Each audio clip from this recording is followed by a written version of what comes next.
Nuclear note page 227. So we're going to look at table N, which is going to be extremely helpful during your nuclear unit here. So notice table N, it's referred to as selected radioisotope, so it's not every radioisotope, but it is the most common isotopes that are used around us. Okay?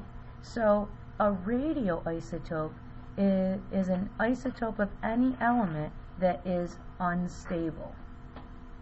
So therefore it's considered radioactive. And all of these on your table N, in your reference table, are radioactive, so they are going to decay. So all of these, they will go through a process that we refer to as the decaying process, and it's not the same thing as like food spoiling, but this is when the nucleus falls apart.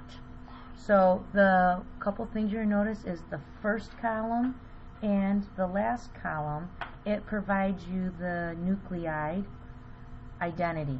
So the first column, it gives you the symbol and the particular isotope's mass that is radioactive, and then the other column, it gives you a different isotopic notation, the name hyphen the mass. So you might want to remind yourself that this is the isotopic notation, hyphen name hyphen the mass number. Okay?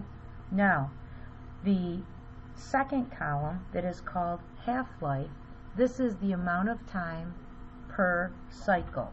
So I'm going to just write myself a note, time per cycle.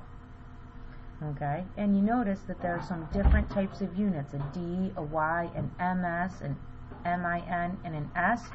So the amount of time is vastly different depending on the radioisotope. So D is for day, Y is for year, MS is for millisecond, MIN is for minute, and S is for second. All of these units of time, their symbols are listed on table D if you get stuck. Now, this last column, the third one, is the decay mode. This is the bad stuff. Okay? So I'm going to put a frowny face here, that when each of these nuclei fall apart, or what we call decay, this is the radiation, the type of radiation that's given off, and this is the stuff that causes the sickness. So this is the bad stuff, the decay mode.